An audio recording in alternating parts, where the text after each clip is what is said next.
हाल? बढ़िया एकदम। I hope आपने इतने सारे वीडियो लेक्चर्स देख लिए कि एटलीस्ट आपको मेरा नाम तो याद हो ही गया होगा। और जो स्टूडेंट अभी के वीडियो लेक्चर्स हमारे साथ जुड़े हैं उनके लिए मैं एक बार फिर से अपने आपको इंट्रोड्यूस कर देती हूँ। मेरा नाम है श्रेया महाजन। आप सभी का स्वागत है हमारे नए वीडियो लेक्चर पर। हमारा करंटली टॉपिक जो चल रहा है वो है linear higher order differential equation with constant coefficient, जिसका जनरल सॉल्यूशन होता है y = CF + PI।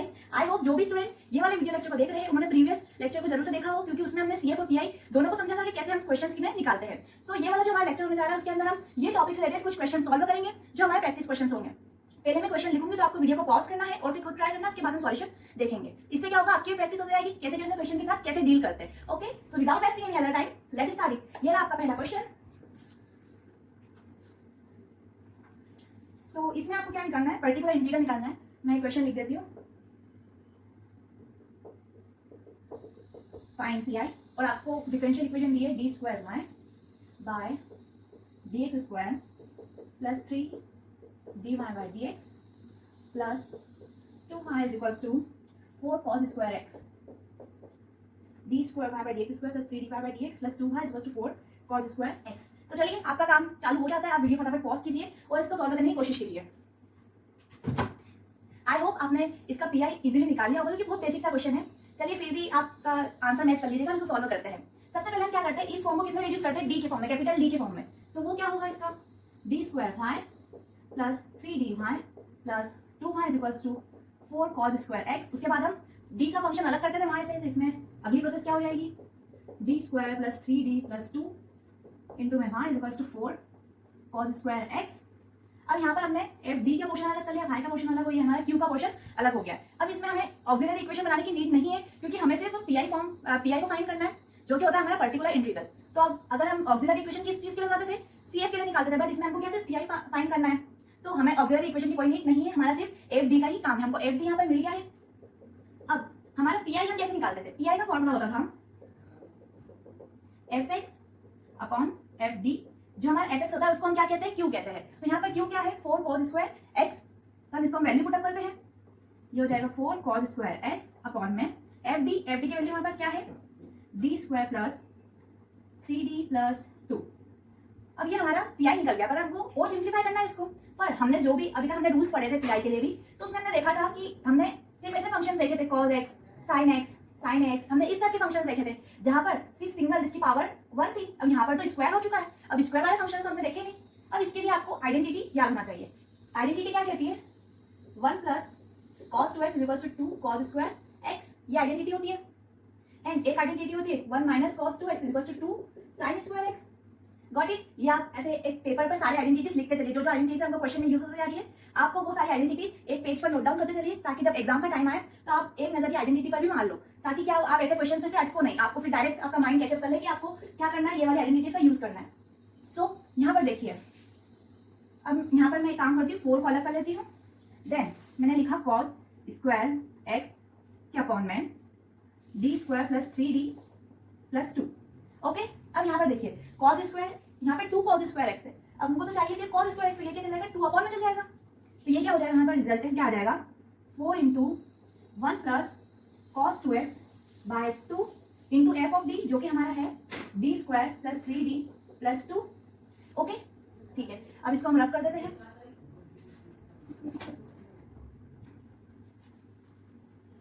सो अब हमारा ये जो फॉर्म बना है वो हमारे cos ax और sin ax के फॉर्म का बन गया है। अब मैं इसे और प्रॉपर लिखती हूँ। अब यहाँ देखिए, ये जो 4/2 है तो ये फिर कैंसिल हो जाएगा कितने टाइम, 2 टाइम्स। तो ये हो जाएगा 2 is equals to 2 1 plus cos 2x के अपॉन में d² प्लस 3d प्लस 2। अब मैं इतना जो लिखा हुआ है इसको रब कर देती हूँ, ताकि हमारा सॉल्यूशन है वो आपको कंफ्यूजन ना क्रिएट करे कि कहाँ पर क्या हो रहा है। तो चलिए अब हम उसको सॉल्व करते हैं। अब देखिए, ये 2 का मल्टीप्लाई इसमें भी होगा और इसमें भी होगा सेम। ये जो डिनोमिनेटर में जो है वो 1 को भी मिलेगा और cos 2x को भी मिलेगा। ठीक है, इसको हम आगे प्रोसीड करते हैं। ये हो जाएगा 2 के अपॉन में d² plus 3d plus 2 plus 2 cos 2x के अपॉन में d² प्लस 3d प्लस 2। ठीक है, अब यहाँ पर देखिए, ये हमारा फॉर्म कौन सा बन गया है, sin ax और cos 2x वाला, जिसमें हम रूल लगाते थे कि sin ax का जो फॉर्म रहता है उसमें हम रिप्लेशन मतलब हम सब्स्टिट्यूट क्या करते हैं, d² माइनस ऑफ a²। इसमें सब्स्टिट्यूशन कौन सा लग जाएगा, ये वाला लग जाएगा। लेकिन यहाँ पर देखिए, ये आपको किस टाइप का फॉर्म दिख रहा है, यहाँ पर कुछ भी x का फंक्शन नहीं दिख रहा है, तो हम यहाँ क्या कंसीडर कर सकते हैं, x की जाएगा 1 हो जाएगा। अब ये वाला फंक्शन किस फॉर्म का हो गया, जहां पर हमको fx किसके फॉर्म का दिया था x की पावर m, बस यहाँ पे क्या होगा m की पावर क्या होगी 0। और ये वाली कंडीशन में हम क्या करते थे, यहाँ पर हम कुछ अपॉन में 1 प्लस एक्स और 1 माइनस एक्स के फॉर्म के बनाने की कोशिश करते थे और फिर ये वाले फंक्शन को हम ऊपर लेकर आते थे जिसकी पावर क्या होती थी -1। तो अब देखिए हम यहाँ पर डिनोमिनेटर में 1 बनाने की कोशिश करेंगे, ठीक है। तो ये क्या हो जाएगा 2 इंटू एक्स की पावर 0 के अपॉन में 2 बनाना है। अब कॉन्स्टेंट हमारे पास सिर्फ 1 बनाना है, लेकिन हमारे पास कांस्टेंट जो है वो क्या है सिर्फ 2 है, तो हमको 2 को ही कॉमन लेना पड़ेगा ताकि यहाँ पर क्या हो जाए 1 हो जाए। तो मैंने यहाँ से ये वाली पूरी टर्म से 2 को क्या करा कॉमन निकाल लिया, तो ये 2 कॉमन हुआ, तो ये क्या हो जाएगा d² 2 प्लस 3/2d प्लस 1।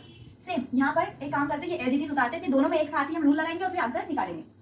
तो ये वाली टर्म तो हमारी हो गई एज इट इज। अभी हो गया d² plus 3d plus 2।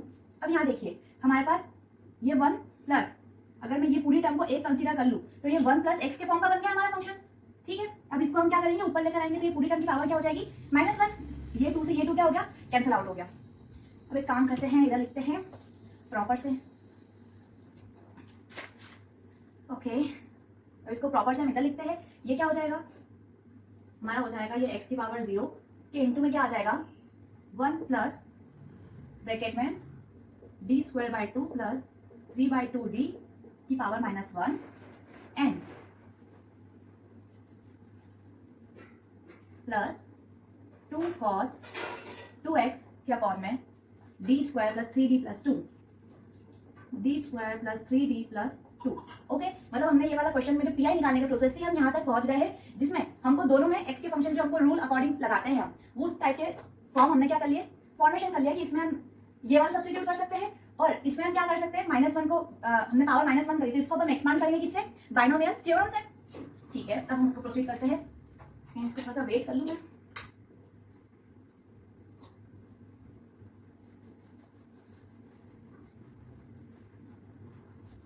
Okay, आपको आया हो कितना अभी तक आपको समझ में आया होगा। नेक्स्ट, अब इसको हम प्रोसीड करते हैं। अब यहाँ पर मैंने एक कंडीशन आपको बताई थी कि आपको एक्सपांड उसी टर्म तक करना है जहाँ पर x की पावर और d की पावर क्या हो जाए इक्वल में आ जाए। अब यहाँ पर x की पावर तो 0 है और यहाँ पर d² है और यहाँ पर भी d है, मतलब यहाँ पावर 2 है और यहाँ पावर 1 है, और दोनों ही केसेस में देखें तो इस कंडीशन में भी इसकी पावर इससे ज्यादा है और इस कंडीशन में भी इसकी पावर इससे ज्यादा है, मतलब हमको अब एक्सपांड तो करना ही नहीं है। एक्सपांड करने वाली चीज ही हमारी, अगर यहाँ पर x² होता या x³ होता तो हम वो वाली टर्म का एक्सपांड करते, लेकिन यहाँ पर ऑलरेडी d की जो पावर है वो x की पावर से ज्यादा है, तो हमको एक्सपांड करने का कोई सेंस ही नहीं। अगर एक्सपांड हम करेंगे भी तो क्या होगा, जो हमारा डिफरेंशियल आ जाएगा वो क्या आ जाएगा 0 आ जाएगा। तो इसको हम एज इट इज लिख देते हैं। समझ में आया ना कि क्यों हम एक्सपांड नहीं कर रहे हैं, क्योंकि अगर हम एक्सपांड करेंगे भी तो यहाँ पर ऑलरेडी d की जो पावर है वो ज्यादा है x की पावर से, तो हम डिफरेंशिएशन करेंगे भी तो हमारी जो आंसर आएगा वो क्या आ जाएगा 0 आ जाएगा। डिफरेंशिएशन क्यों, क्योंकि d स्टैंड्स फॉर डिफरेंशिएशन, तो हमको यहाँ पर एक्सपांड करने की जरूरत नहीं है, हम डायरेक्ट ये टर्म का लिखेंगे तो ये हो जाएगा x की पावर 0 इंटू 1। समझ में आ रहा है, एक सेकेंड आपको मैं वो रूल ही बताती हूँ। मेरी नोटबुक, ओके, मेरी नोटबुक से आपको वो जो मैंने आपको नोट डाउन कराया है पूरा आपको बताती हूँ मैं। अब देखिए ये जो हमारा केस बन रहा है इसको अब ये समझना आपका जरूरी है। यहाँ पर जो फॉर्म बना है वो किस फॉर्म का बना है 1 प्लस एक्स की पावर -1, जहाँ पर ये वाली पूरी टर्म क्या है x है, मतलब हमको ये वाली पूरी टर्म हमारी क्या है एक टर्म है। अब इसको मैंने आपको एक्सपांड करने का फॉर्मूला क्या बताया था, वो था 1 minus x plus x² minus x³ and okay. अब मैंने आपको ये भी बताया था कि आप जब ये वाली टर्म को एक्सपांड करोगे तो आपको ये ध्यान रखना है कि उस टर्म का एक्सपांड करना है जहां पर x की पावर 0, मतलब x का जो पावर है और d का जो पावर है वो क्या हो जाए इक्वल हो जाए। अगर d का पावर x की पावर से ज्यादा होता है तो हमारा जो आंसर आता है वो क्या आता है 0 आ जाता है उस टर्म के लिए। इस तरह का क्वेश्चन मैंने प्रीवियस लेक्चर में भी करवाया है, तो आप उसको पहले एक बार देखना, आपको श्योरली आपको वो कंसेप्ट समझ में आ जाएगा जो मैं यहाँ समझाना चाहती हूँ। अब यहाँ देखिए यहाँ केस क्या हो गया, यहाँ पर x की पावर 0 हो गई है। अब अगर हम इसको एक्सपांड करें तो ये क्या हो जाएगा 1 माइनस x क्या हमारे पास ये वाली टर्म है तो मैंने ये लिख दी d² 2 plus 3/2d, okay, plus यही टर्म का मैंने क्या किया स्क्वायर कर दिया, यहाँ पर इसका मैंने स्क्वायर कर दिया एंड सो ऑन, यहाँ पर जो है वो चलते जा रहा है। अब यहाँ पर कंसेप्ट को समझिए, मैं ये कहना चाह रही हूँ कि आपको जो d की पावर है उस पर कंसंट्रेट करना है। अगर d की पावर यहाँ जो आपको फंक्शन दिया है उससे ज्यादा हो रही है तो आपको वहीं पर स्टॉप कर देना है। आपको कहाँ तक एक्सपांड करना है, जहां तक आपकी x की पावर और d की पावर क्या हो जाए इक्वल हो जाए। क्यों, इसका कंसेप्ट भी मैंने आपको प्रीवियस लेक्चर में भी समझाया था, जैसे कि x³ का आपको डिफरेंशिएशन करना है।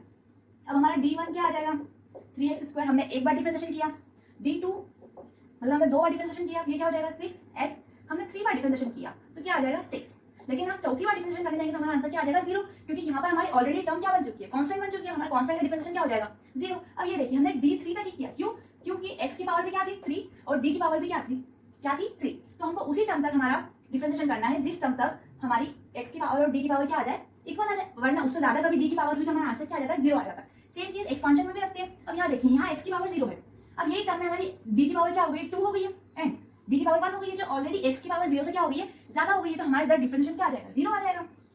तो हम यहाँ तक भी एक्सपांड करेंगे ही नहीं, यहाँ पर भी d की पावर क्या हो गई, ज्यादा हो गई है, तो बस हमारे पास एक ही टर्म बची एक्सपांशन के लिए, जो कि है सिर्फ 1। बाकी इतना हमको अब लिखने की जरूरत है ही नहीं, क्योंकि इस केसेस में सभी, इसके बाद जो सभी टर्म्स आएगी उसमें क्या होगी, d की पावर ज्यादा ही होगी। जैसे यहाँ पर देखिए, यहाँ पे स्क्वायर है, दोनों को स्क्वायर मिलेगा, तो क्या होगा, और पावर ज्यादा हो जाएगी। तो बस हमको एक्सपांड कहाँ तक करना है, यहीं तक करना है। ओके, और अगर आपको आई होप समझ में आया होगा, और अगर आप इसमें भी थोड़ा आपको कंफ्यूजन हो रहा है तो प्लीज आप प्रीवियस लेक्चर में एक बार देखिए, उसमें इस टाइप का मैंने एक क्वेश्चन करवाया है, फिर आप उसको समझिए, फिर आप इसको समझिए, आपको समझ में आ जाएगा ये वाला कॉन्सेप्ट क्या लग रहा है यहाँ पर। ओके, तो सिर्फ हम कहाँ तक एक्सपांड करेंगे, 1 तक। चलिए अब हम इसको एक्सपांड करते हैं, तो ये कैसे 1 तक करना है, तो x की पावर 0 इंटू 1 प्लस, अब यहाँ देखिए ये sine ax and cos ax का फॉर्म है, जहाँ पर हमको रिप्लेस क्या करना रहता है, d square equal to minus of a square. यहाँ पर a क्या है, 2 है, तो ये हो जाएगा माइनस ऑफ 4। आपको ये सारे रूल्स याद होना चाहिए कि कहाँ पर किससे किसको रिप्लेस करते हैं, ठीक है। अभी हमारे 2 as it is, cos 2x as it is, then upon में d स्क्वायर की जगह हमको क्या रखना है, माइनस 4, तो ये हो जाएगा minus of 4 plus 3d plus 2, तो ये तो हो जाएगा 1 प्लस 2 कॉस 2x के अपॉन में 3d माइनस 2। अब हमारे पास ये वाली टर्म बन चुकी है। अब देखिए, कभी जब हमने आंसर पहले वाले जो हमने प्रीवियस लेक्चर देखा उसमें जो भी हमने pi निकाला वो वाली टर्म में d कंटेंट नहीं रहता था। अब यहाँ पर क्या हो रहा है, d आ रहा है, लेकिन अब हम d को रिप्लेस भी तो कर नहीं सकते। आप बोलोगे श्रेया तूने तो पिछले लेक्चर में बोला था कि ऐसे केसेस में सिर्फ d स्क्वायर को रिप्लेस करना है और d को d ही रहने देना है। अब यहाँ तो d बच गया, d को हम क्या करें। अब देखिए, इसके लिए आप इस ट्रिक को याद रखने के लिए आप क्या कर सकते हो, ये ध्यान रख सकते हो कि हमेशा जब इस टाइप के फंक्शन रहते हैं, कॉस और साइन वाले फंक्शन रहते हैं, तो उसमें हमें क्या नीड रहती है, डी स्क्वायर की नीड रहती है। लेकिन हमारे पास क्या बचा है, डी बचा है। अब हमको इसके लिए क्या करना पड़ेगा, डी स्क्वायर का फॉर्मेशन तो करना ही पड़ेगा, ताकि हम डी स्क्वायर वाला प्रिंसिपल लगा सके, मतलब वो रूल को हम लगा सके। अब यहाँ पर तो सिर्फ डी है। अब इसके लिए आप थोड़ा सोचो क्या कर सकते हैं।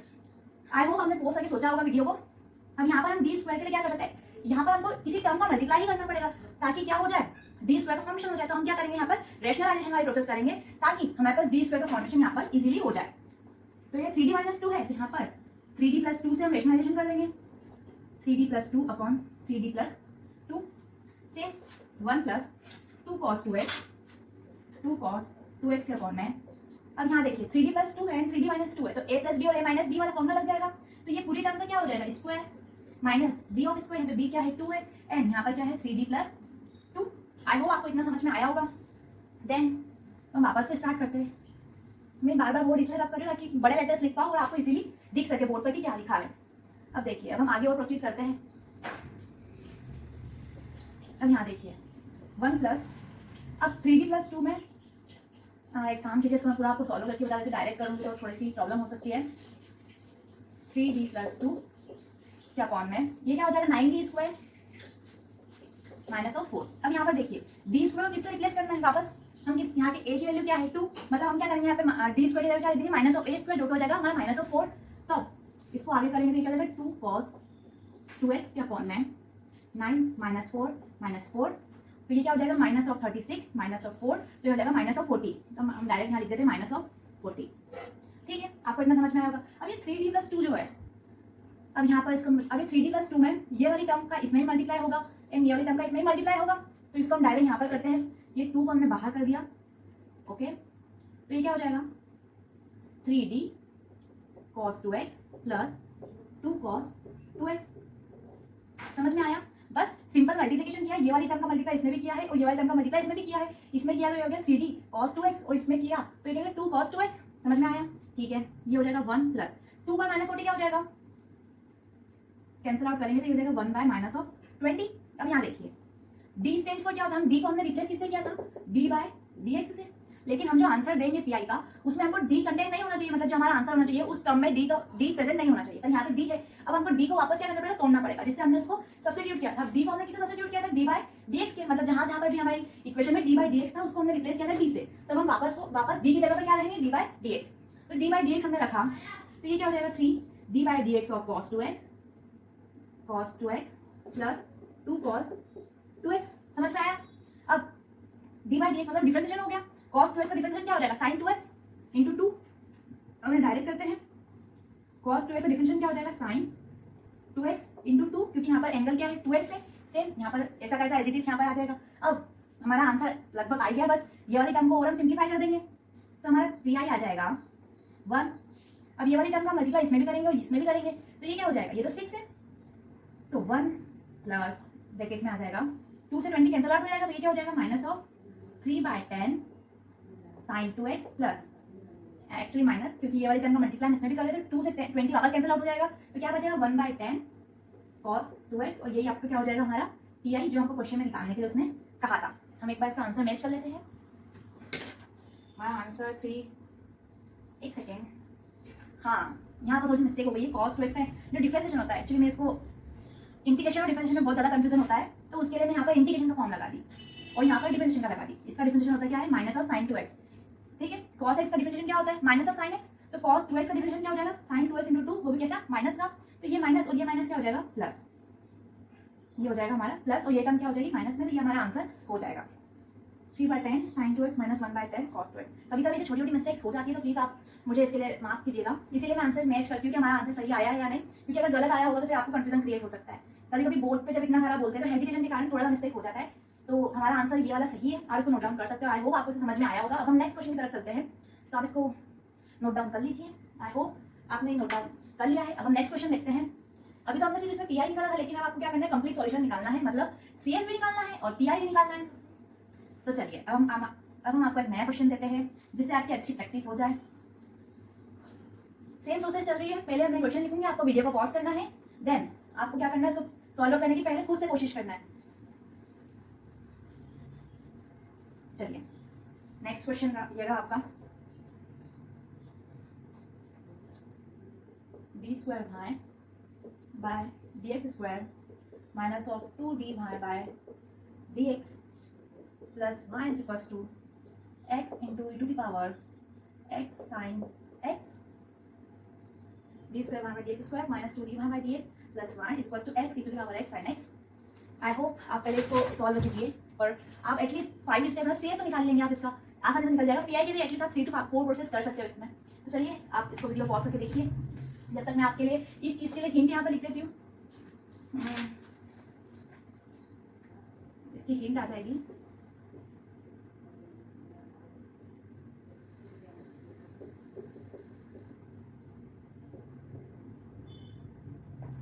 चलिए अब तो मैंने यहाँ पर लिखने से हिंट भी रख दिया कि अगर इस टाइप का फंक्शन हो तो e to the power x बाहर निकलता है और v के बाद f d प्लस a, मतलब d को सब्स्टिट्यूट करते हैं हम d प्लस a से। चलिए अब आपका आंसर आ गया होगा। अब हम इसको सॉल्व करते हैं। यहाँ पर सबसे पहले अब हमें CF भी निकालना है तो हमें ऑक्सिलरी इक्वेशन में क्या करना पड़ेगा, फॉर्मूलेशन करना पड़ेगा। तो चलिए फर्स्ट स्टेप हमारे लेते हैं, हम इसको लिख देते हैं d² minus of 2dy plus y is equals to x into e to the power x sin x।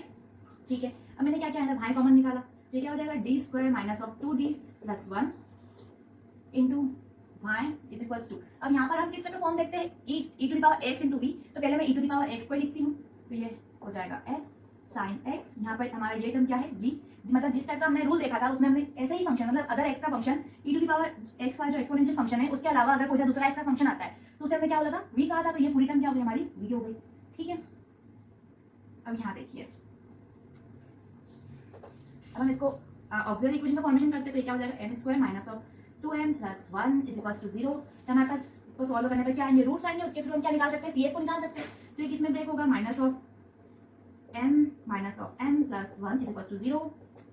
तो ये बन जाएगा m कॉमन निकाला m minus 1 minus of 1 common निकाला m minus 1 is equals to 0। हमारे पास दोनों फैक्टर ही क्या आए हैं, इक्वल आए हैं, तो हमारे पास m की वैल्यू 1 आई है और 1 आई है, जो कि क्या है, दोनों इक्वल है। तो इक्वल वाले केस में CF क्या हो जाएगा हमारा, c1 प्लस c2x होल के पावर में e to the power mx, मतलब 1x, जो कि हो जाएगा सिर्फ x। तो ये हमारा CF आ गया है।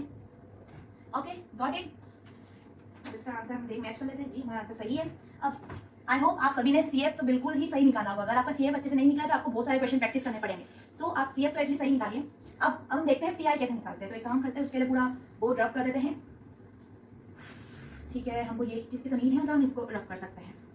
CF ध्यान रखिएगा क्योंकि हमको कंप्लीट सॉल्यूशन निकालना है जिसमें CF प्लस PI आपकी नीड रहेगी हमें। चलिए अब PI देखिए, यहाँ पर PI का फॉर्मूला होता है fx अपॉन fd। fx है हमारा यहाँ पर e to the power x into x sine x के अपॉन में fd हमारा d² माइनस 2d प्लस 1। ठीक है, अब मैंने आपको वहाँ पर हिंट दी थी कि ऐसी कंडीशन में जहाँ एक्सपोनेंशियल फंक्शन के साथ v मतलब एक अदर फंक्शन आता है जो कि x का होता है, उस चीज कंडीशन में हम d को रिप्लेस करते हैं d प्लस a से। तो यहाँ पर हमको क्या करना है, d को रिप्लेस करना पड़ेगा d प्लस ए से। अब यहाँ पर ए क्या है, ए की वैल्यू कितनी है 1, तो डी इज इक्वल टू क्या हो जाएगा d+1। यहाँ पर हमको रिप्लेसमेंट करना है, तो ये क्या हो जाएगा e⁻x का बाहर निकल जाएगा, बचा क्या x sin x के अपॉन में डी स्क्वायर डी की जगह पर क्या रखना है d+1, तो ये किसका हो जाएगा d+1 का होल स्क्वायर माइनस 2d+1 + 1। ठीक है, अब इसको हम ओपन अप करते हैं, तो ये हो जाएगा e⁻x into x sin x के अपॉन में ये होल स्क्वायर है, तो इसको हम ओपन करेंगे d² + 1 + 2d। अब ये -2 का मल्टीप्लाई d+1 दोनों में हो जाएगा, तो क्या हो जाएगा -2d -2 + 1। अब यहाँ देखिए प्लस का 2d माइनस का 2d क्या हो जाएगा, कैंसिल आउट हो जाएगा। अब 1 + 1 कितने हो जाएंगे 2, और ये -2 है तो ये चीज़ भी क्या हो जाएगी, कैंसिल हो जाएगी। मतलब बचा क्या सिर्फ d²। तो अब इसको हम लिखते हैं यहाँ पर। अब ये हिंट का कुछ काम रहा नहीं, आई होप आपको हिंट की नीड नहीं पड़ी होगी, आपने डायरेक्ट ही सॉल्व कर दिया होगा। चलिए, तो हमारे पास अब आंसर आ रहा है e⁻x into x sin x के अपॉन में d²। ठीक है, अब यहाँ देखिए, यहाँ पर दो फंक्शंस वापस आ गए हैं, x sin x, मतलब यहाँ पर x भी फंक्शन है और sin x भी फंक्शन है, और दोनों के अंदर रूल्स पड़े हुए हैं। x का भी अंदर रूल पड़ा है और sin x का भी अंदर रूल पड़ा है। अब यहाँ बचा तो सिर्फ d² है, तो हम किसका रूल लगाएं, तो इसके लिए अब आपको रूल लगाने की नीड नहीं है। d मतलब अभी हमने पिछले क्वेश्चन में d को हमने किससे रिप्लेस किया था, d/dx से, मतलब हमने क्या किया डिफरेंशिएशन किया था, अगर वो d मल्टीप्लाई में था। लेकिन यहाँ 1/d है, तो 1/d का मतलब क्या होता है, इंटीग्रेशन होता है। ये बात आपको ध्यान रखनी है, d का मतलब डिफरेंशिएशन और 1/d का मतलब क्या होता है, इंटीग्रेशन। समझ में आया, यहाँ पे 1/d है तो हम क्या करेंगे, डिफरेंशिएशन की जगह क्या करें, मतलब ये देखिए, अगर ये सिंगल टर्म होती, सिर्फ एक sin x के अपॉन में d² होता था, हम इजीली फंक्शन हमारा जो रूल था वो यूज कर सकते थे। लेकिन यहाँ ऑलरेडी दो फंक्शन है और अपॉन में d² है, सिंपल एक ही हमारे पास टर्म बचे नीचे। अब अगर यहाँ पर d होता तो हम क्या करते थे, डिफरेंशिएशन कर देते। अब यहाँ 1/d है, तो 1/d मतलब क्या होता है, इंटीग्रेशन होता है। आपको ये रूल ध्यान रखना होगा कि d अगर मल्टीप्लाई में ऊपर आ रहा है तो उसका मतलब है डिफरेंशिएशन, अगर 1/d आ रहा है तो वो क्या होता है, इंटीग्रेशन होता है। और यहाँ पर 1/d² है, मतलब हमें इंटीग्रेशन कितनी बार करना पड़ेगा, 2 बार। लेकिन वही टर्म का करना पड़ेगा जिसकी वो सॉल्व करते करते हम यहाँ तक पहुंचे। जैसे यहाँ पर देखिए, जो हमारी आइडेंटिटी थी उसमें क्या था, e⁻x को बाहर निकाल दो और d+a और यहाँ v को लिख दो, और फिर ये वाली जो टर्म रहती थी वो किसके अकॉर्डिंग सॉल्व होती थी, v के अकॉर्डिंग। अब ये वाली जो टर्म हमारे पास कन्वर्ट हो रहे होते, ये वाली टर्म में बन गई है, तो ये वाली टर्म सिर्फ इसी के लिए वैलिड है। इसको आपकी नीड, मतलब ये वाली टर्म को आपको बिल्कुल भी अब छेड़ना ही नहीं है, आइडेंटिटी यही कहती है। जो हमने मतलब रूल पढ़ा उसके अंदर हमने क्या देखा था कि e⁻x बाहर निकालो, v रखो और अपॉन में d+a रख दो। अब ये वाले e⁻x से आपको बिल्कुल भी मस्ती नहीं करना है, उसको बिठा के रखो कि भाई ये रहा आपका स्टूल, आप बैठो इस पे, इसका आंसर हमें निकालना है। ओके, तो हमारे पास 1/d² है, आपको ये चीज ध्यान रखना है। अगर ऊपर मल्टीप्लिकेशन में d है तो उसका मतलब है डिफरेंशिएशन, अगर 1/d है तो उसका मतलब इंटीग्रेशन, क्योंकि डिफरेंशिएशन एंड इंटीग्रेशन एक दूसरे की क्या होती है, इनवर्स प्रोसेस होती है। ठीक है, अब यहाँ पे 1/d² है, मतलब हमें 2 बार इंटीग्रेशन करना पड़ेगा। अब ये भैया जी तो स्टूल पे बैठे, उनको बिठा के रखो जब तक हमें इसका आंसर नहीं आ जाता है। ठीक है, जो हो जाएगा e⁻x, मैंने क्या किया 1/d को बाहर रखा और सिर्फ इसी को हमने क्या किया, x sin x dx कर दिया। अब ये थोड़ा कॉम्प्लिकेटेड है, अब आपको क्या करना है, यहाँ पर वापस से u × v के इंटीग्रेशन का फॉर्मूला लगाना है। तब हम इसको प्रोसेस करते हैं। ये वाली टर्म को मैं लिख रही हूँ, मैं डायरेक्ट कर रही हूँ, आप इसको फॉर्मूले के थ्रू करोगे तो भी मतलब डायरेक्ट फॉर्मूले में डायरेक्ट वैल्यू पुट अप कर रही हूँ मैं। सबसे पहली टर्म को हम क्या करते हैं, कांस्टेंट रखते हैं, और सेकंड टर्म का क्या करते हैं, इंटीग्रेशन करते हैं। तो सेकंड टर्म है क्या है, sin x से sin x का इंटीग्रेशन क्या हो जाएगा, -cos x। तो यहाँ पे लिखा मैंने -cos x, फिर माइनस का साइन आता है, फिर होल इंटीग्रेशन का साइन आता है, फिर फर्स्ट टर्म का क्या होता है, डिफरेंशिएशन होता है, डिफरेंशिएशन क्या हो जाएगा 1, और सेकंड टर्म का वापस से क्या होता है, इंटीग्रेशन होता है, तो ये वापस से क्या आ जाएगा -cos x dx। अब सेम चीज ये आ गई हमारी -x cos x, minus minus क्या हो जाएगा प्लस, और cos x का इंटीग्रेशन क्या हो जाएगा sin x, ये हो गया sin x। मतलब ये वाली टर्म का इंटीग्रेशन हमारे पास आया है -x cos x plus sin x। तो इसको हम डायरेक्ट पुट अप करते हैं। समझ में आ गया ना आपको इंटीग्रेशन, सेम वही u × v के फॉर्मूला से किया है जिसे हम फॉर्मूला पुट अप करते थे, वैसे ही सेम प्रोसेस है, बस हमने डायरेक्ट वैल्यू पुट अप कर दिया। आइलेट का फॉर्मूला लगाया है, इसका आंसर आया हमारे पास -x cos x plus sin x। पर हमारा काम अभी यहाँ पर खत्म नहीं हुआ, क्योंकि हमने सिर्फ अभी एक ही बार इंटीग्रेशन किया है। यहाँ पर 1/d और प्रेजेंट है, ये हो जाएगा 1/d e⁻x। ठीक है, अब हमारे पास ये आ गया हमारा प्रोडक्ट। ओके, अब आपको थोड़ा क्लियर दिख रहा होगा, यहाँ पर रिजल्टेड हमारा आंसर आया ये, लेकिन यहाँ पर 1/d एक और बार प्रेजेंट है, और मैंने क्या किया 1/d मतलब क्या होता है, इंटीग्रेशन होता है। हमको जो नेट आंसर रिजल्ट प्रेजेंट करना रहता है उसमें हमको d का फॉर्म नहीं चाहिए, इसीलिए हम इतनी मजदूरी कर रहे हैं कि हमको d हटाना है। तो वहाँ पर यहाँ पर 1/d है, तो इसका हमें एक बार क्या करना पड़ेगा, और इंटीग्रेशन करना पड़ेगा, ताकि ये d कंप्लीटली हट जाए और हमारा जो आंसर है वो x के फॉर्म में आ जाए। ठीक है, इसको हम रब करते हैं, इधर से इधर फ्रेश पे करेंगे। चलिए, e⁻x एक बार और इंटीग्रेशन होगा किसका, -x cos x plus sin x dx। उफ, वापस से थोड़ा कॉम्प्लिकेशन आ गया है, पर आपको इतने कॉम्प्लिकेशन की तो सॉल्व करने की आदत डालनी पड़ेगी, क्योंकि जो चैप्टर 2 भी आएगा वो इससे थोड़ा टफ है।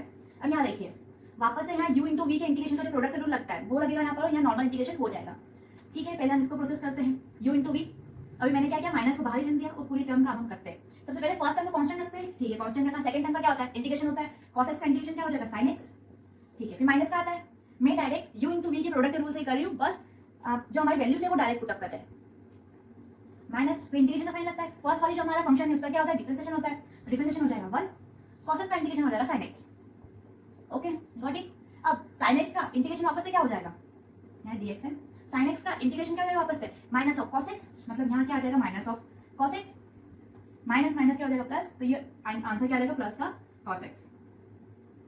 ठीक है, अभी तक हमने ये वाली टर्म का हमारा इंटीग्रेशन कर लिया है, तो माइनस का मल्टीप्लाई कर देते हैं अंदर, ये हो जाएगा minus of x sin x minus of cos x। अब इसका भी हमें इंटीग्रेशन करना है, ये क्या हो जाएगा, sin x का इंटीग्रेशन, ये इंटीग्रेशन जो भी इसको मिलेगा और इसको मिलेगा, इस टर्म का इंटीग्रेशन हमने कर दिया है। अब ये इंटीग्रेशन हम sin x का करेंगे, sin x का इंटीग्रेशन क्या हो जाएगा, minus of cos x। Got it. अब हमारे पास क्या बचा, माइनस, एक काम करते हैं e to the power x और पूरी टर्म लिखती हूँ मैं, minus of x sin x minus of, ये क्या हो जाएगा, माइनस ऑफ 2 cos x। अब दोनों टर्म में माइनस है तो माइनस को हमने कॉमन निकाल लिया, टू द पावर x, ये हो जाएगा x sin x plus 2 cos x, ये होगा हमारा पी आई। अब देखिए यहाँ पर एक भी डी कंटेन नहीं है, मतलब हमारा आंसर आ गया है पी आई का। एक बार हम आंसर मैच कर लेते हैं ताकि, ठीक है, हमारा आंसर सही है। तो हमारा आंसर क्या हो जाएगा, जनरल आंसर बाहर is equal to C F plus P I, हमने सी एफ भी निकाल लिया और पी आई भी निकाल लिया, तो हमारा आंसर हो जाएगा बाहर is equal to C F plus P I. हमारा सी एफ क्या निकला था, C1 plus C2 x e to the power x plus P I क्या है हमारा, minus of e to the power x x sin x plus 2 cos x। ठीक है, ये हमारा आंसर हो गया है। एक सेकेंड, यहाँ प्लस भी लग गया, माइनस भी लग गया, प्लस माइनस क्या हो जाएगा, माइनस, मतलब प्लस ये वाला फॉर्मूला का है और ये टर्म हमारी नेगेटिव है, तो बस यहाँ पे हमने क्या कर दिया, प्लस माइनस माइनस हो गया। ये हो गया हमारा कंप्लीट सॉल्यूशन। आई होप आपने इसको सॉल्व किया होगा और आपका यही आंसर आया होगा, और आपका अगर नहीं आता थोड़ी प्रैक्टिस करेंगे तो आपका भी आंसर ऐसा आने लग जाएगा। ठीक है, अब हम नेक्स्ट क्वेश्चन देखते हैं। चलिए आप इसको उतार लीजिए, इसको रब करते हैं, आपने उतार लिया। हम थर्ड क्वेश्चन देखते हैं आज के लेक्चर का। आप जितनी ज़्यादा प्रैक्टिस करोगे ना फिर आपको मजे आने लग जाएंगे, आप चुटकियों में सॉल्व करोगे फिर क्वेश्चंस। चलिए फिर आप थर्ड क्वेश्चन लेते हैं हम। अब ये टॉपिक जो हमारा चल रहा है, ये लेक्चर इस टॉपिक का आखिरी लेक्चर रहेगा, फिर अगला जो हमारा लेक्चर बनेगा उसमें नए टॉपिक स्टार्ट करेंगे। तो अब इसके बाद की जो जिम्मेदारी रहेगी वो आप ही की रहेगी, आपको जितने ज़्यादा क्वेश्चन आप प्रैक्टिस करोगे आप ही के लिए अच्छा रहेगा। चलिए नेक्स्ट क्वेश्चन देखते हैं। चलिए ये रहा आपका नेक्स्ट क्वेश्चन।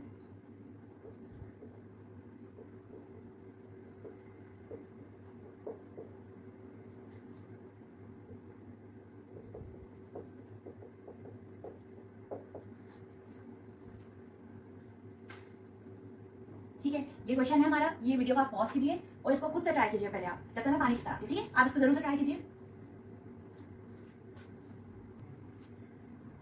तो चलिए गाइस, आई होप आपने ये क्वेश्चन अभी तक ट्राई कर लिया होगा और इसमें आपने इसका मतलब जनरल सॉल्यूशन भी पूरा लिख दिया होगा। ठीक है, अब आप चेक करिए, बस आप आनंद लीजिए कि आपने क्वेश्चन सही कर लिया है।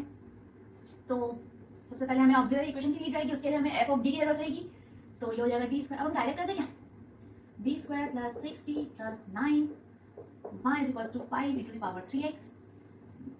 ऑक्सिलरी इक्वेशन बनेगी हमारी m square plus 6m plus 9 is equal to 0। तो इसको हम ब्रेक करेंगे, तो ये 3m और 3m में ब्रेक होगा, 3m plus 3m plus 9 is equal to 0, m plus 3 plus 3m plus 3। तो हमारे पास आंसर्स मतलब हमारे रूट्स क्या आ गए, m of -3 and m is equal to -3, मतलब हमारे रूट्स है वो रियल भी है और इक्वल भी है, तो इसके लिए हमारे पास CF क्या निकलेगा, C1 plus C2x into e to the power minus of 3x। अब मेन पार्ट है वो है हमारा PI। चलिए हम PI निकालते हैं, plus 9 into 1 is equal to 5 e to the power 3x। चलिए हम PI निकालते हैं, ये CF को याद रखना, हमें नीड रहेगी इसकी। चलिए PI क्या हो जाएगा, fx 5 e to the power 3x क्या फॉर्म में fd, जो कि है d स्क्वायर प्लस 60 प्लस 9। अब ये e to the power x के फॉर्म का है, फंक्शन जो हमारा fx है वो e to the power x के फॉर्म का है। तो इस कंडीशन में हम क्या करते हैं, d is equal to a रखते हैं, यहाँ a क्या है 3 है, तो हम क्या कर देंगे d is equal to 3 put up कर देंगे। तो ये क्या हो जाएगा 5 इंटू द पावर 3x के अपॉन में 3 का स्क्वायर 9 प्लस 6 इंटू 3 18 प्लस 9, तो ये क्या हो जाएगा 5 इंटू द पावर 3x के अपॉन में 9 9 36। ये हमारा क्या निकल गया और हमारा कंप्लीट आंसर क्या हो जाएगा, जनरल सॉल्यूशन हमारे पास हो जाएगा y is equals to c1 plus c2x e to the power minus of 3x plus 5/36 e to the power 3x। I hope कि हमारा यही CF आया था, c1 plus e to the power minus 3x plus 5/36 e to the power 3x। ये क्या हो जाएगा हमारा कंप्लीट आंसर हो जाएगा। अब हम देखते हैं क्वेश्चन नंबर 4। चलिए एक और क्वेश्चन आपने सक्सेसफुली सीख लिया है। अब थोड़ा टफ वाला ले, अब थोड़ा एडवांस लेवल का ले। चलिए एक एडवांस लेवल का लेते हैं अब हम। चलिए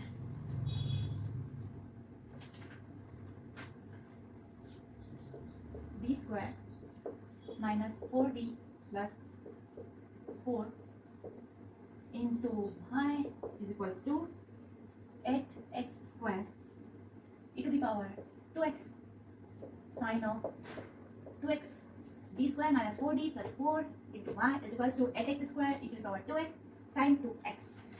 इसके बाद हमें बस एक क्वेश्चन और करना है, फिर इससे रिलेटेड हमारे सारे टॉपिक्स कंप्लीट हो जाएंगे। चलिए आप इसको ट्राई कीजिए, जब तक मैं मेरे मार्कर में इंक डाल देती हूँ।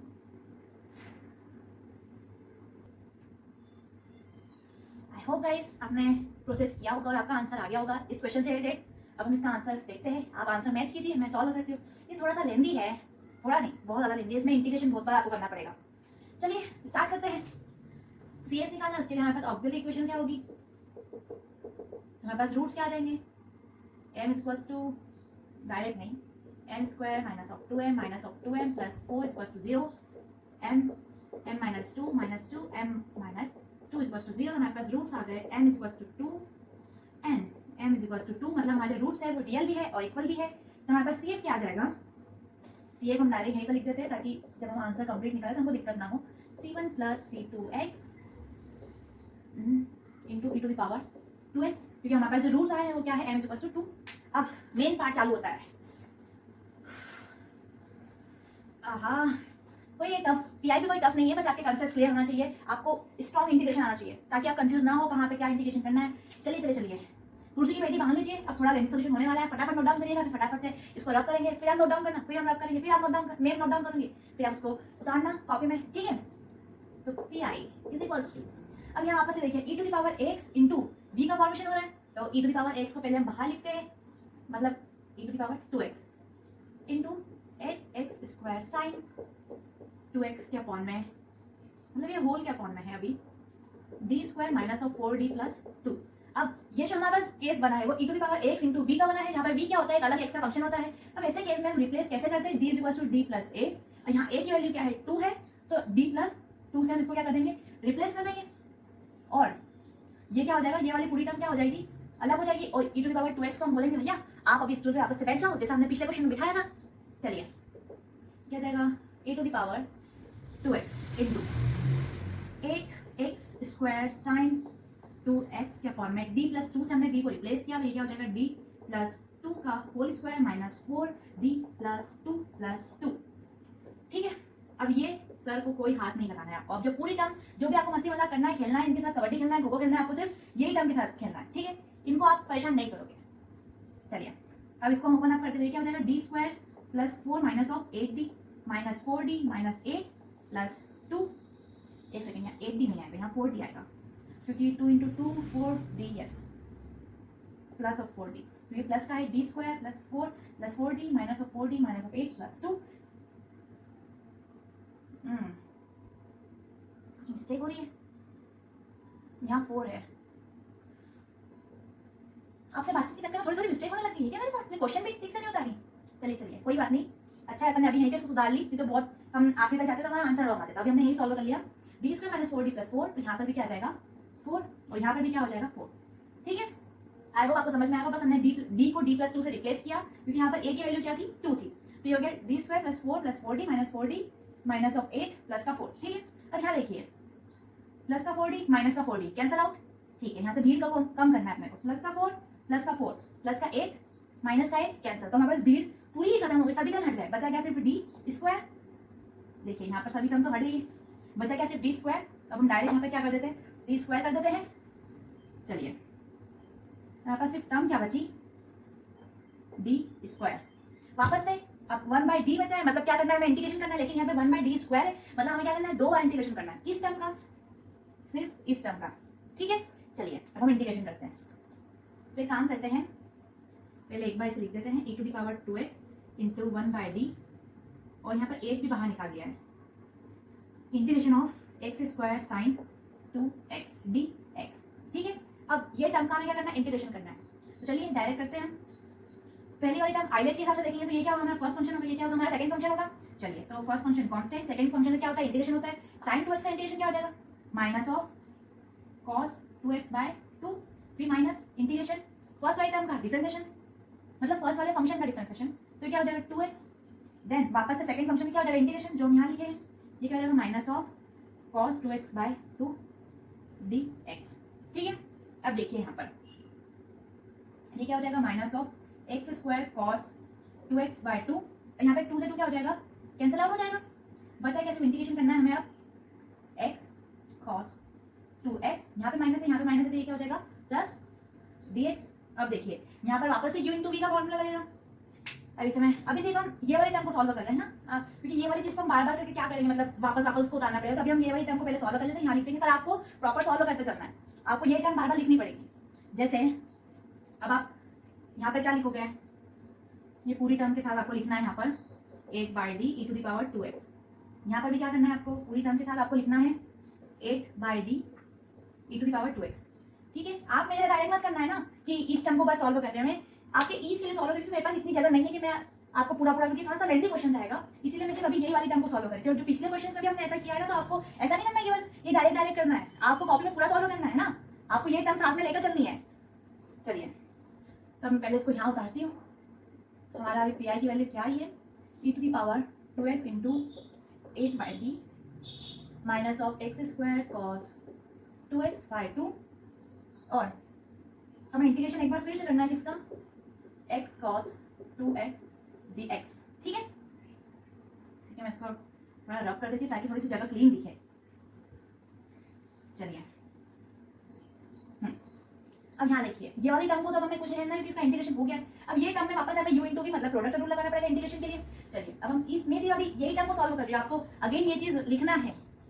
ठीक है, अब यहाँ देखिए वापस से u × v का क्लियर दिखा है ना तभी। चलिए x को कांस्टेंट रखा, cos 2x का इंटीग्रेशन हो जाएगा sin 2x/2 minus integration x का इंटीग्रेशन, x का डिफरेंशियल क्या हो जाएगा 1, और cos 2x का वापस हो जाएगा sin 2x/2। देन वापस से इसका इंटीग्रेशन होगा sin 2x का विद रिस्पेक्ट टू x, तो ये क्या हो जाएगा माइनस ऑफ cos 2x, तो ये क्या हो जाएगा हमारा sin 2x का डिफरेंशियल हो जाएगा, इंटीग्रेशन हो जाएगा minus of cos 2x, minus और माइनस क्या हो जाएगा प्लस, तो यहाँ हो गया प्लस, और यहाँ क्या हो जाएगा 4, क्योंकि यहाँ ऑलरेडी 2 था।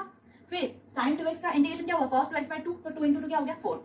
आई होप आपको थोड़ा समझ में आया होगा, आप कॉपरेट कीजिए। बस यहाँ पर क्या किया, प्रोडक्ट रूल लगाया है, तो हमारे पास वैल्यू आई है। एक काम करते हैं, इधर ही प्रॉपर चलने देते हैं। चलिए e⁻² इंटू 8/d, अब हमारे पास टर्म पूरी आ गई है, जो कि है minus of x² cos 2x/2 plus, अब हमने ये टर्म को सॉल्व किया तो हमारे पास कौन सी टर्म आई है, ये आई है। एक सेकंड यार, अगर आपको यहाँ कंफ्यूजन आ रहा होगा मैं वापस से कर देती हूँ। यहाँ देखिए x का डिफरेंशियल क्या हो जाएगा 1, और sin 2x का मतलब cos 2x का वापस इंटीग्रेशन होगा, तो क्या हो जाएगा sin 2x/2 into dx। sin 2x का इंटीग्रेशन क्या हो जाएगा cos 2x, लेकिन कैसा माइनस का बाय 2। अब यहाँ एक 2 ऑलरेडी प्रेजेंट है, माइनस ऑफ माइनस का ये एज इट इज रहेगा, और ये 2 जो है वो एज इट इज, और ये वाला 2 कैसा है इंटीग्रेशन का है, एक 2 हमारा इंटीग्रेशन का आया है, एक 2 ऑलरेडी प्रेजेंट है। अबे माइनस का मतलब ये वाली टर्म हमारी कैसी आई माइनस की, पर यहाँ माइनस ऑलरेडी प्रेजेंट है, तो ये क्या हो जाएगा प्लस का।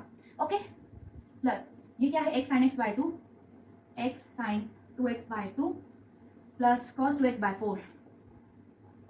चलिए इसको भी रब करते हैं। चलिए अब देखिए, अभी तो हमने एक ही बार इंटीग्रेशन किया, यहाँ पर एक और डी प्रेजेंट है। अब आपको ये तीनों टर्म को एक और बार इंटीग्रेट करना पड़ेगा। ठीक है, यहाँ पे प्रोडक्ट रूल लगेगा, यहाँ पे प्रोडक्ट रूल लगेगा, सिर्फ यही वाली टर्म क्या होगी नॉर्मल इंटीग्रेशन से होगी। ये दोनों टर्म में आपको प्रोडक्ट रूल लगाना पड़ेगा। तो पहले हम ये वाली टर्म को इंटीग्रेट करते हैं। ओके, इसको डायरेक्ट कर रही हूँ ना मैं, आपको ये सारी चीजें लिख के चलना है, क्योंकि अभी मैं इसको इधर और लिखूंगी, फिर इसको लिखूंगी तो कितनी बार बोर्ड रब करना पड़ेगा, आप कंफ्यूज हो जाओगे। अब मैं ये वाली टर्म क्या कर रही हूँ, इंटीग्रेशन कर रही हूँ। यहाँ पे क्या प्रेजेंट है, ये प्रेजेंट है 1/d, तो 1/d को मैंने हटाया और यहाँ क्या कर दिया, एक इंटीग्रेशन का सिंबल लगा दिया। समझ में आया, 1/d था तो d को हटाया, 1/d को हटाया और एक इंटीग्रेशन का सिंबल लगा दिया। ठीक है, अब पहले ये वाली टर्म को हम इंटीग्रेट करते हैं। फर्स्ट 1/2 है, तो 1/2 को मैंने बाहर निकाला, एक्स ये माइनस को भी बाहर निकाला, माइनस इस टर्म में प्रेजेंट है। एक्स स्क्वायर मतलब फर्स्ट वाला फंक्शन हमारा क्या बन जाएगा, एक्स स्क्वायर। आइलेट के हिसाब से देखेंगे तो सेकंड फंक्शन क्या होगा, cos 2x। फर्स्ट फंक्शन को रखेंगे कांस्टेंट, सेकंड फंक्शन का इंटीग्रेशन, तो ये क्या हो जाएगा sin 2x/2। ठीक है, माइनस इंटीग्रेशन का लगता है सिंबल, फॉर्मूले के अकॉर्डिंग चल रहे हैं। फर्स्ट वाला फंक्शन है उसका क्या होता है, differentiation, that is 2x। Second वाले फंक्शन का इंटीग्रेशन जो कि हो जाएगा sin 2x/2 और इसका dx। ठीक है, समझ में आया। अब यहाँ 2 से 2 क्या हो जाएगा, कैंसिल हो जाएगा, तो इसको हटा देते हैं। अब यहाँ देखिए, ये टर्म के इंटीग्रेशन में हमको ये टर्म तो मिल गई, अब ये वाली टर्म को वापस इंटीग्रेट करना है। यहाँ पे क्या होगा, प्रोडक्ट रूल वापस से लगेगा। अब इसको हम प्रोडक्ट रूल के अकॉर्डिंग फिर से करते हैं, तो ये वाली चीज तो एज इट इज बाहर आ जाएगी, -1/2 constant x²/2 sin 2x minus. अब ये वाली टर्म को हम इंटीग्रेट करेंगे, तो ये क्या हो जाएगा, फर्स्ट वाली टर्म कांस्टेंट, सेकंड वाली टर्म का इंटीग्रेशन, तो क्या हो जाएगा cos 2x, लेकिन कैसा, माइनस का, माइनस ऑफ cos 2x/2, फिर माइनस फर्स्ट टर्म का डिफरेंशिएशन, मतलब फर्स्ट फंक्शन का डिफरेंशिएशन, x का क्या हो जाएगा 1, देन अगेन इसका क्या हो जाएगा minus of cos 2x/2 dx। अब यहाँ पे माइनस प्रेजेंट है, यहाँ भी माइनस प्रेजेंट है, तो ये क्या हो जाएगा माइनस माइनस प्लस। ठीक है, और cos 2x का इंटीग्रेशन क्या हो जाएगा sin 2x/2, तो ये क्या हो जाएगा हमारे पास sin 2x/2 और एक ऑलरेडी 2 प्रेजेंट है, तो ये क्या हो जाएगा 4, 2 × 2 क्या हो जाएगा 4। ठीक है, अब मैं इसको पूरा लिखती हूँ, कहाँ लिखूँ चलिए यहीं पे लिख देते हैं। ये टर्म तो एज इट इज, इसको वापस से इंटीग्रेट किया तो ये क्या हो गया। अब यहाँ देखो, यहाँ पे थोड़ा समझो, यहाँ माइनस प्रेजेंट है, यहाँ माइनस प्रेजेंट है, माइनस माइनस क्या हो जाएगा प्लस। अब माइनस का अंदर मल्टीप्लाई कर रहे हैं हम, तो ये हो जाएगा माइनस माइनस प्लस। ये माइनस का मल्टीप्लाई इधर भी किया, तो ये क्या है sin 2x/4, ये प्लस का है, तो माइनस गया तो क्या हो जाएगा माइनस sin 2x/4। ठीक है, समझ में आया। अभी तो हमने क्या किया है, सिर्फ ये वाले टर्म को भी हमने इंटीग्रेट किया, सेम ये वाले टर्म को वापस इंटीग्रेट करना है और फिर इसको भी इंटीग्रेट करना है।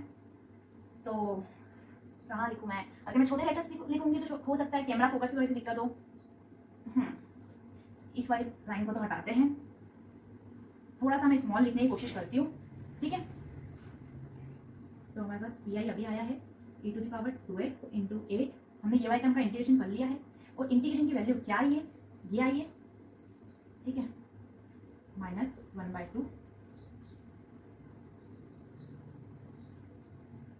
इसको थोड़ा छोटा लिख दूँ, सभी को छोटा लिखती हूँ ताकि थोड़ी सी क्लैरिटी ज़्यादा बढ़ेगी। अब तो इसको भी हटा देते हैं। ठीक है, हमारी वैल्यू क्या थी,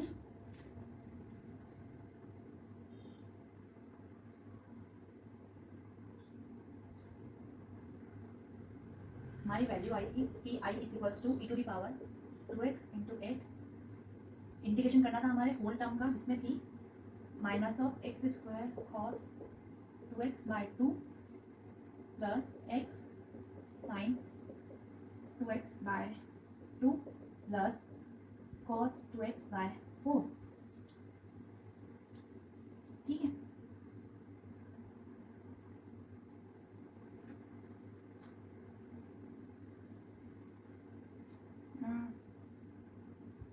ठीक है।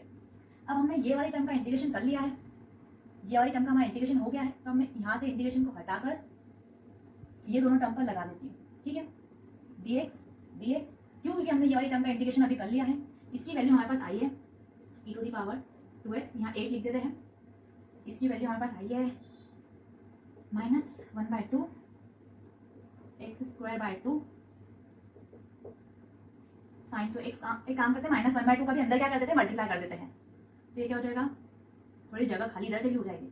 और -1/2 कहते हैं मल्टीप्लाई किया तो क्या हो गया, ये -(x²/4 sin 2x प्लस, यहाँ प्लस है यहाँ माइनस, तो माइनस हो जाएगा -(x/4 cos 2x माइनस, इधर माइनस है इधर माइनस, तो क्या हो जाएगा प्लस, तो ये क्या हो जाएगा sin 2x/8। ठीक है, ओके। अब देखिए, अब हमने ये वाले टर्म का इंटीग्रेशन कर लिया है, अब हमें ये वाले टर्म का इंटीग्रेशन करना है, ये वाले टर्म का करना है। तो हम सेकंड टर्म का इंटीग्रेशन करते हैं, जो भी आएगा हमारा इंटीग्रेशन हम यहाँ पर उसे फिलअप करेंगे। पहले हम सेकंड वाले टर्म का इंटीग्रेशन करते हैं, आपको प्रॉपर करना है, मैं एक एक करके बता रही हूँ ताकि आपको कंफ्यूजन ना हो कि मैं क्या यूज कर रही हूँ। ओके, तो यहाँ पर इंटीग्रेशन करना है हमें x sin 2x/2, ठीक है। इसका इंटीग्रेशन करेंगे प्रोडक्ट के रूल से, 1/2 बाहर निकाला, x को कांस्टेंट, sin 2x का इंटीग्रेशन हो जाएगा cos 2x/2 माइनस, फिर माइनस लगेगा, इंटीग्रेशन 1 हो जाएगा minus of cos 2x/2 dx। अब ये हो जाएगा minus of x cos 2x/2 as it is, minus minus हो जाएगा प्लस, और cos 2x का इंटीग्रेशन हो जाएगा sin 2x/2, 2 ऑलरेडी प्रेजेंट है तो ये हो जाएगा 4, ठीक है। अब 1/2 का भी अंदर डायरेक्ट मल्टीप्लाई कर देते हैं, ये क्या हो जाएगा minus of x cos 2x/4 और माइनस ऑफ sin 2x/8, ठीक है। 1/2 का अंदर मल्टीप्लाई किया तो ये क्या इधर मतलब ये टर्म में 1/2 का मल्टीप्लाई किया है, तो 1/2 माइनस ऑफ 1/4 हो जाएगा माइनस ऑफ 1/8 sin 2x, नहीं यहाँ प्लस ही रहेगा ना, क्योंकि माइनस ऑफ cos 2x ये हो जाएगा प्लस sin 2x/4, ठीक है। तो ये हो जाएगा minus of x cos 2x/4 plus sin 2x/8। तो हमने ये वाली टर्म का भी इंटीग्रेशन अब कर लिया है, तो मैंने यहाँ से भी इंटीग्रेशन हटाया और ये dx भी हटाया और यहाँ वैल्यू पुट कर देती हूँ मैं, तो क्या हो जाएगा minus x/4 cos 2x plus sin 2x/8, ठीक है। अब फाइनली हमारे पास लास्ट टर्म बची, इसका हमें इंटीग्रेशन करना है। अब इसका इंटीग्रेशन डायरेक्ट हो जाएगा, 1/4 को क्या किया हमने बाहर निकाला, cos 2x का integration sin 2x/2, sin 2x/2। अब यहाँ 4 × 2 क्या हो जाएगा 8, तो ये हो जाएगा 8। देखते देखते हमने सारी तीनों वैल्यू का हमने क्या कर दिया इंटीग्रेशन कर दिया है, ठीक है। आपको प्रॉपर करना है, मतलब यहाँ पे जो हमारा होल इंटीग्रेशन था उसके हमारे पास वैल्यू क्या आई है ये, मैं एक बार फिर से आपको याद दिला रही हूँ, आपको बहुत प्रॉपर करना है, आपको कॉपी में हर टर्म का इंटीग्रेशन करते चलना है। जब आप ऐसा करोगे तो फिर इसको डिस्ट्रीब्यूट करना, देन इस टर्म का इंटीग्रेशन लिखते चलना, फिर ये दोनों कांस्टेंट, फिर आपका ये टर्म का इंटीग्रेशन निकलेगा, फिर आप इसको इंटीग्रेट करना, फिर इन जो इसका आया है उसको कांस्टेंट रखते चलना, फिर ये टर्म का आपको इस वे में पूरा करना है, ठीक है। मेरे पास यहाँ स्पेस कम है इसलिए मैं आपको डायरेक्ट एक एक टर्म का करके बता रही हूँ। तो यहाँ देखिए, कुछ कट रहा है क्या, कुछ भी नहीं कट रहा है, कुछ मिस्टेक हो गई है क्या, कटना तो चाहिए, कहाँ गई मेरी बुक,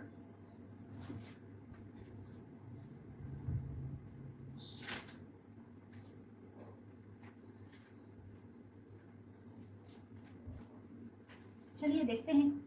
अब यहाँ sin 2x/8 sin 2x/8 sin 2x/8 तीन बार है, तो ये क्या हो जाएगा हमारा, चलिए पहले हम लिखते चलते हैं 8 e⁻² 2x, ये टर्म स्क्वायर किसी में नहीं है तो हमने लिखा यहाँ x²/4 sin 2x as it is, okay. अब हमको ये चीज़ दिख रही है sin 2x sin 2x sin 2x तीन बार आया है, तो ये क्या हो जाएगा प्लस 3/8 sin 2x, मतलब ये हट गई, ये हट गई, ये हट गई। अब यहाँ देखिए बस दो टर्म बची है, तो ये क्या हो जाएगी minus of 2x/4 cos 2x, अब ये भी कैंसिल आउट हो जाएगा, तो ये क्या हो जाएगा x/2 cos 2x। अब इसका आंसर हम मैच करते हैं, फाइनली हमारा आंसर सही है, कोई मिस्टेक नहीं है, हमारा आंसर एकदम करेक्ट है, माइनस ऑफ x/2 cos 2।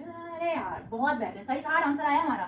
तो ये हमारा आ गया पीआई, रिजल्टेंट पीआई हमारा ये है, क्यों, क्योंकि हमने सारे जो डी थे वो हमने हटा दिए हैं। अब हमारा जो फंक्शन है वो पूरा एक्स का फंक्शन बन गया है, हमारे पास सीएफ भी आ गई है और पीआई भी आ गया है, तो हमारा कंप्लीट सॉल्यूशन हम इजीली लिख सकते हैं, हेंस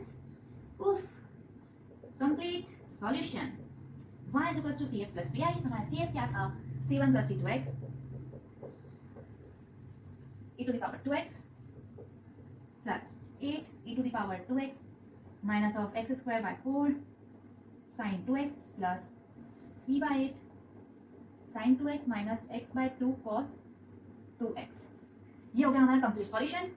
अब देखिए ये थोड़ा लेंथी था मैं मानती हूँ, लेकिन इसी टाइप के क्वेश्चन आपको एग्जाम में आएंगे, क्योंकि वो आपको 7 मार्क्स में पूछ रहा है, तो आपको थोड़ा सा डिफिकल्टी लेवल तो वो बढ़ाएगा ही। इस टाइप के क्वेश्चन आपको एग्जाम में आने के चांसेस रहते हैं, जहाँ पे आपको थोड़ी कॉम्प्लिकेशन फेस करना पड़ती है। ये क्वेश्चन देखा जाए तो उतना भी टफ नहीं था, बस आपको इंटीग्रेशन में थोड़ी प्रॉब्लम आ सकती है, क्योंकि यहाँ पे आपको बहुत सारी टर्म्स का इंटीग्रेशन करना था, तो आप थोड़ी प्रैक्टिस कीजिए। क्वेश्चन टफ नहीं है, आप जितनी ज़्यादा प्रैक्टिस करोगे ना, जितनी ज़्यादा आपकी प्रैक्टिस होगी उतनी ज़्यादा क्वेश्चन आपको आसान लगने लगेंगे। आपको फिर आपका माइंड बता देगा कि ये किस टाइप का फंक्शन दिख रहा है, इसमें कौन सा रूल लगेगा, इसमें सीएफ कैसे निकलेगा, इसमें पीआई कैसे निकलेगा। जैसे जैसे आपकी प्रैक्टिस बढ़ेगी आपको क्वेश्चन आसान लगने लगेंगे। तो ये हमारा क्वेश्चन नंबर 4। हम देखते हैं एक लास्ट क्वेश्चन, क्वेश्चन नंबर 5, उसके बाद हम लेक्चर को करते हैं एंड, और फिर हम कल से स्टार्ट करेंगे, मतलब हमारा जो नेक्स्ट लेक्चर रहेगा उससे हम स्टार्ट करेंगे हमारा नेक्स्ट वीडियो लेक्चर में, जिसमें हमारा टॉपिक होगा वो एकदम न्यू फ्रेश होगा। फिर एक और वीडियो होगी जिसमें मतलब ऐसे 2 या 3 लेक्चर्स और बनेंगे, फिर हमारा फर्स्ट चैप्टर कंप्लीट हो जाएगा। फिर उसके बाद हम स्टार्ट करेंगे चैप्टर नंबर 2। चलिए आपको इसको नोट डाउन करना हो आप कर लीजिए, फिर हम नेक्स्ट क्वेश्चन को उतारते हैं, ठीक है। आई होप आपने नोट डाउन कर लिया होगा। अब एक लास्ट क्वेश्चन देखते हैं। आई होप ये क्वेश्चन आपको अच्छे से प्रैक्टिस आप कर रहे होंगे। ऐसा नहीं कि आप वीडियो पॉज ही नहीं कर रहे हो, मैं बोल रही हूँ यहाँ से वीडियो पॉज करके ट्राई करो, आपको ट्राई करना है। आप ही की बनाइए, इसमें आप जितने ज़्यादा क्वेश्चन प्रैक्टिस करोगे, आप मैं बस वही लाइन रिपीट कर रही हूँ, बस आप क्वेश्चन प्रैक्टिस करो, आपको उतनी ज़्यादा ईज लगेगी क्वेश्चन में। चलिए नेक्स्ट क्वेश्चन लेते हैं।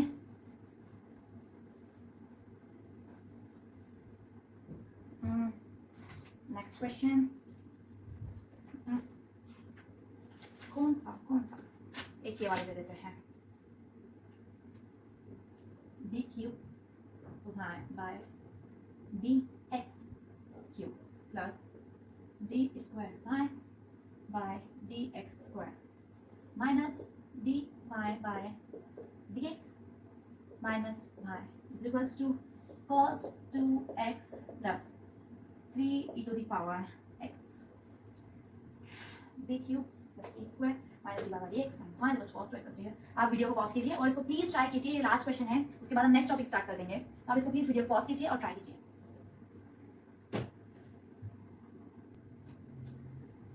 आई होप गाइस आपने ये क्वेश्चन ट्राई जरूर किया होगा। अब हम इसका सॉल्यूशन देखते हैं। सबसे पहले अब हम डी के फॉर्म में इक्वेशन बनाते हैं। क्या हो जाएगी D Q plus D square minus of D minus of 1 into में Y is equals to cos 2x plus 3 to the power x। अब हमें CF निकालना है, उसके लिए हम क्या करेंगे, ऑक्सिलरी इक्वेशन बनाएंगे। ऑक्सिलरी इक्वेशन क्या हो जाएगी M Q plus M square minus M minus 1 is equals to 0। ठीक है, आई होप आपको क्यूबिक इक्वेशन सॉल्व करना आती होगी, वरना मैं आपको बता देती हूँ।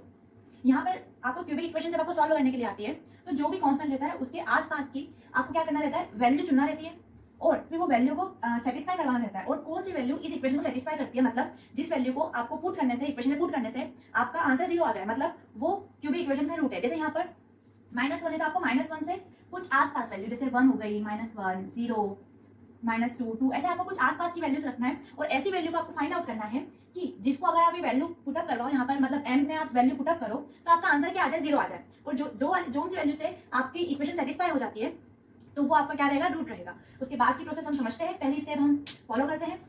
चलिए अब देखिए, अब -1 है तो सपोज करते हैं हम इसमें पहले +1 को सेटिस्फाई करवा कर देखते हैं। ठीक है, यहाँ पर 1 को सेटिस्फाई किया तो ये 1 हो गया, 1 -1 -1 0। तो हमारा ये सेटिस्फाई हो गया, सभी कैंसिल आउट हो गए। मतलब जब हमने m = 1 रखा तो ये इक्वेशन क्या होगी, 0 हो गई। मतलब ये वाली जो वैल्यू है वो हमारी एक फैक्टर है, मतलब m = 1 हमारा एक रूट है किसका, क्यूबिक इक्वेशन का। तो m = 1 हमको क्या मिल गया, एक रूट मिल गया। अब अगर मैं 1 को इधर लेकर आऊँ तो ये क्या होगा, m - 1 = 0। ठीक है, m - 1 = 0 कैसे आया, 1 को मैंने क्या किया, इधर शिफ्ट किया तो ये क्या हो गया, m - 1। अब हमें क्यूबिक इक्वेशन को किससे सॉल्व करना है, m - 1 से, क्योंकि हमें तो 3 वैल्यूज चाहिए ना, क्योंकि यहाँ पावर कितनी है, 3, तो हमारे पास रूट्स भी कितने आने चाहिए, 3। अब यहाँ पर हम एक वैल्यू सेटिस्फाई तो नहीं करवा सकते, कितनी सारी वैल्यूज हो सकती है और कौन सी इसको सेटिस्फाई करेगी हमें क्या पता। तो उसके लिए हमें सिर्फ एक ही रूट ऐसा फाइंड आउट करना रहता है, फिर हम फैक्टर बनाएंगे। हमारा फैक्टर क्या बना, m - 1। अब ये जो फैक्टर बना है उससे हम पूरी क्यूबिक इक्वेशन को डिवाइड करेंगे।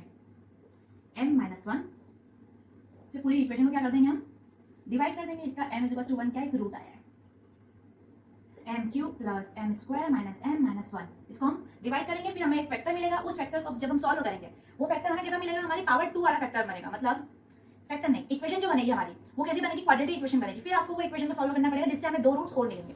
ठीक है, अब हम इसको सॉल्व करते हैं तो ये क्या हो जाएगा, m² का मल्टीप्लाई करेंगे तो ये हो जाएगा m³ माइनस ऑफ m², फिर माइनस ये प्लस ये जो हमारी टर्म है ये कैंसिल आउट हो जाएगी, ये हो जाएगी हमारी 2m² माइनस m माइनस 1, फिर प्लस 2m का मल्टीप्लाई किया तो ये हो जाएगा 2m² माइनस ऑफ 2m, ये तो यार टर्म तो नहीं रहेगी, फिर माइनस यहाँ प्लस, तो ये कैंसिल हो जाएगा, ये हो जाएगा m - 1 प्लस 1 का मल्टीप्लाई करेंगे तो ये क्या हो जाएगा, m - 1 फिर माइनस प्लस, तो ये कंडीशन पूरी 0। मतलब जब हमने डिवाइड को सॉल्व किया, ये भी आप चेक कर सकते हो, जब आपने कोई आपने जो रूट निकाला है, आपने जब वैल्यू पुटअप करी और आपने रूट निकाला, तो उस फैक्टर से जब आप क्यूबिक इक्वेशन को डिवाइड करोगे तो हमेशा आपका आंसर 0 ही आना चाहिए। अगर 0 नहीं आ रहा है तो आपने फैक्टर निकालने में कुछ ना कुछ गलती करी है।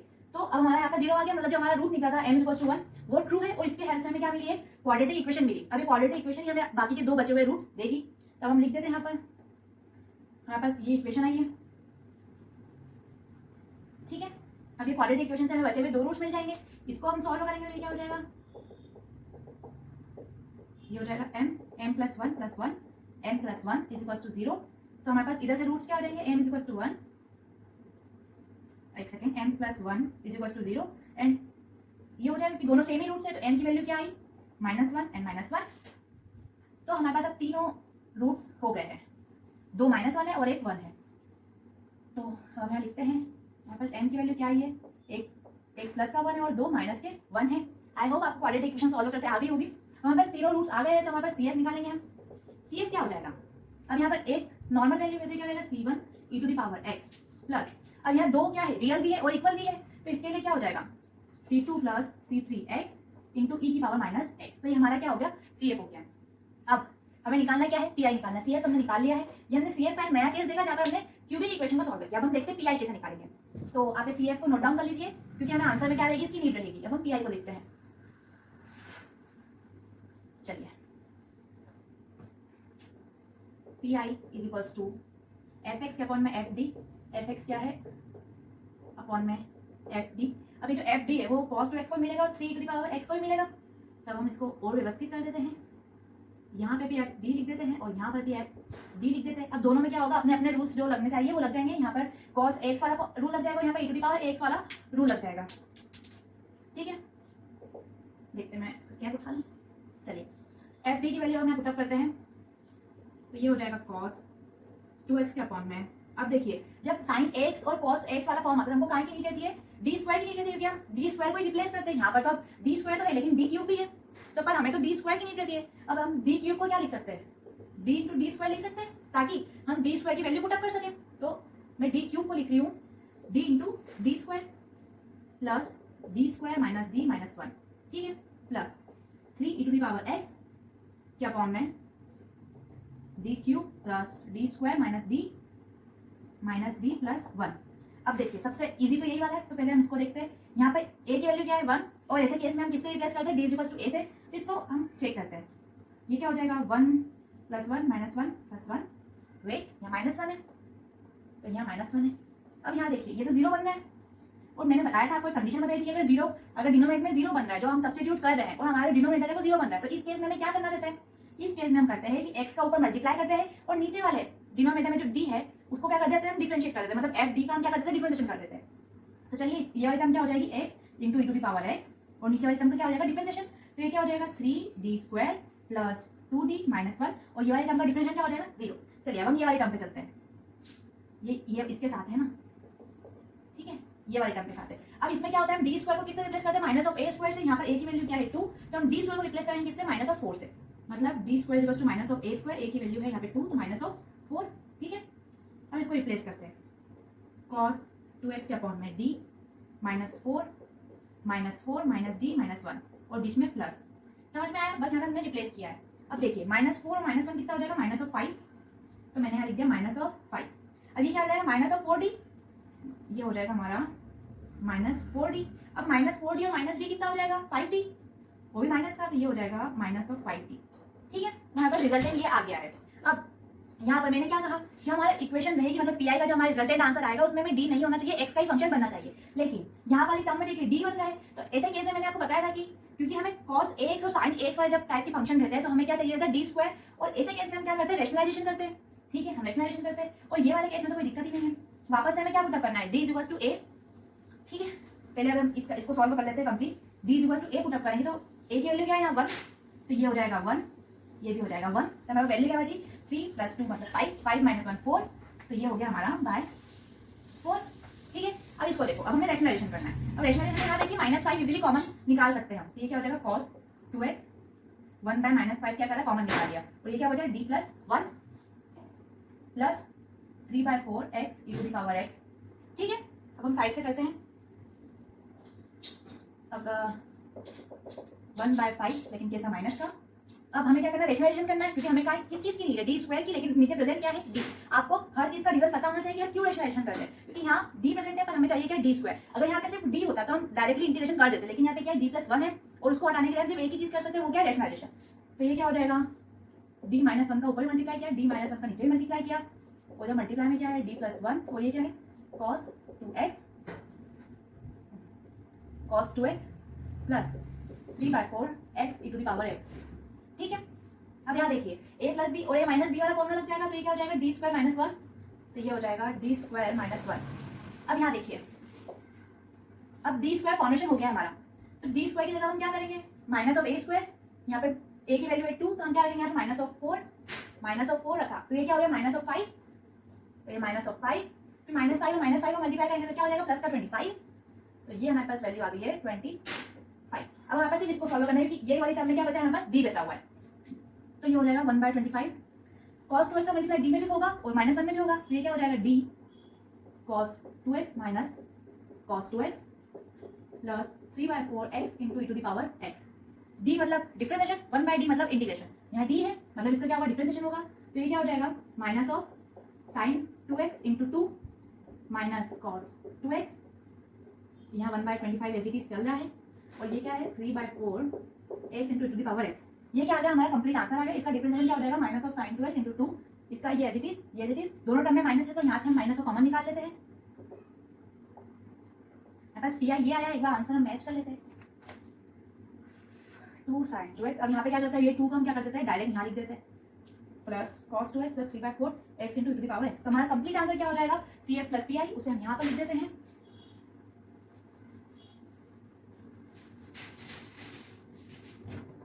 चलिए कंप्लीट सॉल्यूशन क्या हो जाएगा, वहाँ CF प्लस PI।